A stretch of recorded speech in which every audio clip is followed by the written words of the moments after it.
नंदन भारती जी मौजूद है, पटना उच्च न्यायालय के जाने माने एडवोकेट हैं। कल सुप्रीम कोर्ट से एनआईओएस के लिए जजमेंटें आया, तब से एक भूचाल सा मचा हुआ है कि कौन रहेगा, कौन जाएगा, कौन आने वाले समय में मास्टर साहब बिहार में बनेगा। खासकर मैं बिहार के बारे में बातें कर रहे हैं। वैसे तो 14 लाख स्टूडेंट एनआईओएस से डीएलएड कर चुके हैं। पूरे भारत की मैं बात करूँ लगभग 3 लाख केवल बिहार के हैं सर। लगभग कहा जा रहा है कि लगभग 3, साढ़े 3, 4 लाख के, वही 3 लाख के आसपास है। तो अभी हम बात करने का प्रयास करेंगे कि जजमेंट में क्या कुछ है। अभी इनके सर के हाथ में जजमेंटें हैं, मैं जानने का प्रयास करूंगा। सबसे पहले तो सर आपको बहुत बहुत वेलकम है सर द टाइम शो। जी बहुत बहुत शुक्रिया आपका भी। जी, क्या कुछ है इस जजमेंट में, क्या उम्मीद लेकर चला जाए? स्टूडेंट पूरे डरे सहमे हैं, बहुत लोग तो डरे सहमे हैं, बहुत लोग कह रहे हैं कि अच्छा हुआ। देखिए बहुत अच्छी बात है। इस मैं साधारण शब्दों में समझा दूं पहले लोगों को, क्योंकि मेरे पास भी इस जजमेंट के बाद बहुत सारे छात्र जो हैं या नौकरी में हैं, उन लोगों को एक डर समा गया कि बिहार के संदर्भ में जो डीएलएड किए हैं एनओआईएस से उनका क्या संभावना, अब क्या भविष्य है। तो भविष्य का बात जब कीजिएगा तो जो अभी के बाद तो ये समझ लीजिए कि उनका भविष्य इसमें अब नहीं है। जो 18 महीने का जो डिप्लोमा कोर्स था डीएलएड में, उन्होंने जो किया है ओपन से, तो उनकी अब आगे तो नियुक्ति नहीं हो सकती है, ये क्लियर हो गया है।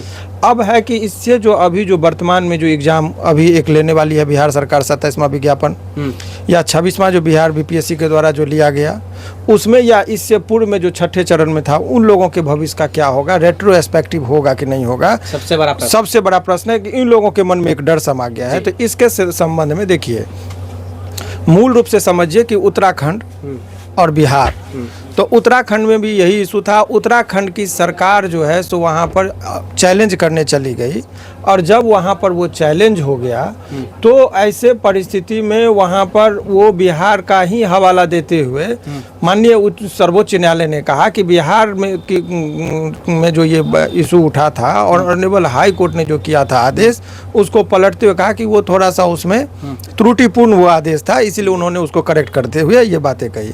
अब सवाल ये है कि तो मूल रूप से ये समझिए कि अब वो इतना तो तय है कि इसके बाद उत्तराखंड में जो विज्ञापन निकाला गया था वो सेटिस्फाइड हो गया। अब उसके आधार पर जो है सो डीएलएड वाले जो 18 महीने का कोर्स किए थे ओपनिंग से, इसको एनओएस के नाम से जो आप लोग जानते हैं, तो वो बाहर हो गए। अब बिहार से बाहर होने का खतरा जो है सो मंडराया है, लेकिन अभी हटा नहीं है। अभी नहीं हटा नहीं है, चूंकि अब इतना समझिए कि जैसे दिल्ली में बारिश हो रही है, बादल लगा है, लेकिन यहाँ पर बादल आ गया है लेकिन बारिश नहीं हो रही है। वही वाली बात है कि संभावना वो दे दिया यहाँ पर भी कि यहाँ पर भी आपको निकाला जा सकता है, क्योंकि इसके संबंध में एक संगठन जो डीएलएड का था, जो 2 वर्ष से का रेगुलर कोर्स किया था, उन लोगों ने एक उस आदेश के खिलाफ में यहाँ पर वो मैटर को पेंडिंग रखे हुए थे और एलपीए में चले गए थे।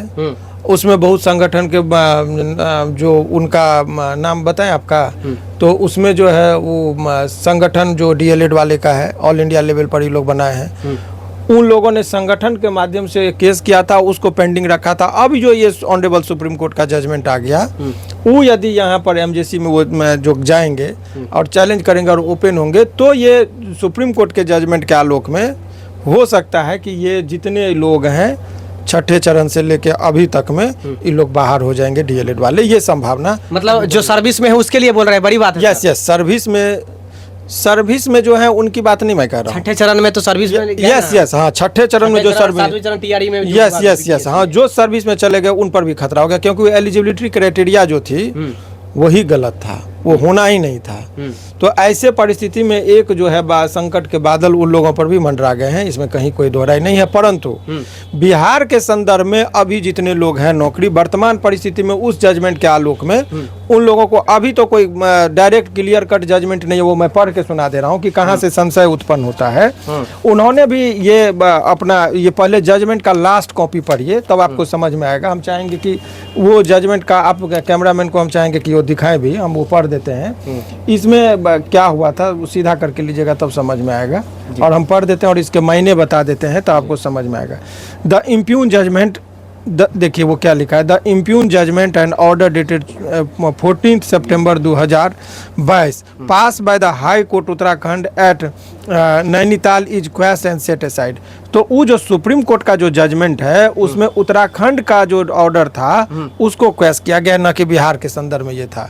तो बिहार का ये मैटर, हालांकि बिहार के संदर्भ में कई जगह ऑनरेबल सुप्रीम कोर्ट ने डायरेक्ट जो है सो क्लियर कट उस पर अपना संकेत दे दिया है कि बिहार गलत थे। वो कैसे, यहाँ पर देखिए ये फिर हम चाहेंगे कि आपके कैमरामैन दिखाएं उसको। ये पैराग्राफ 27 जो है जजमेंट का, उसमें वो उन्होंने बताया है कि additional chief secretary education department government of Bihar seeking clarification with regard to the appointment of primary teacher possessing the DElEd qualification from NOA as it will be relevant to refer the reply to NCT dated so and so which reads as thus।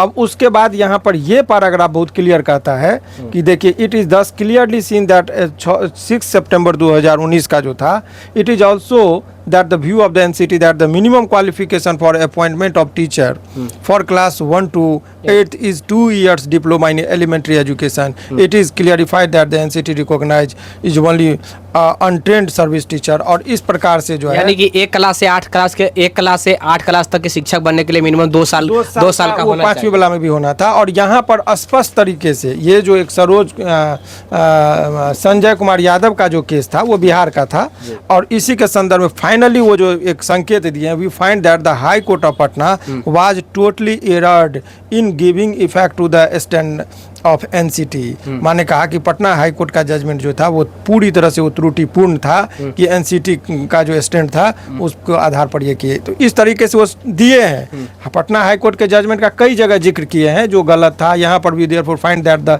In view taken by the both the high court of Patna and the court high court of Tripura we are not correct in law. इस तरीके से ये स्पष्ट तरीके से उन्होंने कह दिया कि ये जो है सो देखा जाएगा। तो पटना हाई कोर्ट का जो है वो भी दे दिया कि आपने जिस आधार पर इनको इसमें फॉर्म भरने के लिए दिया था वो देखिए ये स्कीम क्या था वो समझना होगा। इसके मूल रूप को समझने के लिए जो बेसिक चीज़ जो लोगों को नहीं समझ में आ रहा होगा, ये देखिए पहले ये था कि जो डीएलएड किए हैं, जो क्वालिफिकेशन गुणवत्तापूर्ण शिक्षा के लिए ट्रेंड लोगों की ज़रूरत है, तो ट्रेनिंग उसका होना चाहिए था। तो जो पहले जो इससे पहले जो आप देखते होंगे कि बिहार में जो हुआ था, पंचायत शिक्षक हुआ, पहले शिक्षा मित्र हुए, फिर पंचायत शिक्षक हुए, फिर नियोजित शिक्षक हुए, और फिर अभी जो है सो बीपीएससी के माध्यम से जो शिक्षकों की नियुक्ति। तो शुरुआती दौर में मार्क बेसिस पर आप इंटर मैट्रिक किए हैं, ग्रेजुएशन तक गए, उस मार्क बेसिस पर उठा लिया। उस टाइम में बीएड डीएलएड इस सब का कोई खास भूमिका नहीं, जरूरत नहीं थी। बाद में 2009 जरूरत नहीं थी। बाद में 2009 में जब शिक्षा का अधिकार आया तो बोला कि गुणवत्तापूर्ण शिक्षा दीजिए। तो गुणवत्तापूर्ण शिक्षा के लिए क्या ट्रेंड चाहिए, उसको ट्रेनिंग चाहिए। तो ट्रेंड टीचर जो कैपेसिटी है उनका तो ट्रेनिंग का जो है सो डीएलएड और बीएड का, तो जो लोग उस टाइम में आगे तो बोले इनको निकलना पड़ जाएगा नौकरी से। तो सरकार ने एक पहल की और उसमें जो रूल फ्रेम हुआ उसमें कहा गया कि एक स्कीम लाया गया कि जो नौकरी में है, सेवा में है, वो तो अब क्लास करने जाएंगे तो पढ़ने डिग्री लेने जाएंगे तो यहाँ उनका स्कूल में क्लास कौन लेगा। तो इन लोगों के लिए जो है सो ओपन एक व्यवस्था की गई कि वो दूरस्थ जो कहते हैं शिक्षा नीति के तहत कि वहाँ से वो ले ले। तो उन्हीं लोगों के लिए व्यवस्थाएं की गई थी जो सर्विस में थे।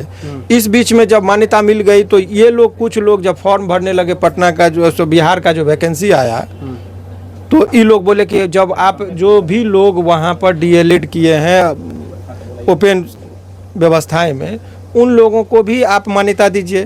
तो ऑनरेबल हाई कोर्ट ने कहा कि एक जब शिक्षक जो बन गए हैं उनको मान्यता दे रहे हैं, ये भी वही डिग्री लेकर इनको भी फॉर्म भराइए। तो ये लोग यहाँ केस जीत गए। तो जीत गए तो यहाँ से राज्य सरकार और अन्य लोग को नहीं गए, कहीं चैलेंज नहीं किए। लेकिन यही सेम इशू तब यहाँ का यही हवाला देते हुए उत्तराखंड के भी विद्यार्थी ने कहा कि हमको भी मौका मिलना चाहिए, चाहे हम एनओएस से ही क्यों न किए हैं। तो उन लोगों का तो वहाँ पर भी पटना हाई कोर्ट के लाइट में वहाँ पर भी त्रिपुरा में भी जो है सो वो लोग जीत गए। लेकिन वहाँ पर जो है सो ये मामला सुप्रीम कोर्ट लेके जब चला गया तब इसका जिक्र हुआ कि नहीं, इसका शुरुआत ही पटना से हुआ था। पटना हाई कोर्ट शुरुआत हुआ था इस कहानी का। सो पटना ही गलत था, लेकिन वो जजमेंट को जो ऑर्डर को क्वेश्चन, चूँकि ये पटना वाला डायरेक्ट चैलेंज में गए नहीं वहाँ पर अभी सुप्रीम कोर्ट, इसीलिए ये बच गया और उत्तराखंड वो का विद्यार्थी हट गया। अब यहाँ पर यह है कि ये यहाँ पर चैलेंज जब करेंगे तो संदेह के बादल मंडरा रहे हैं कि इस पर जो है सो क्या हो सकता है। अब यहाँ पर राष्ट्रीय डीएलएड महासंघ के द्वारा एक केस की गई थी जो यहाँ पर पेंडिंग था, वो जो है संजय कुमार यादव के जो जजमेंट जो दिया गया था, जिसमें इन लोगों को भी फॉर्म भरने का मौका मिला था, इसी को चैलेंज किया गया था एलपीए में। एलपीए के बाद ये लोग एमजेसी को भी ये लोग रखे रहे पेंडिंग।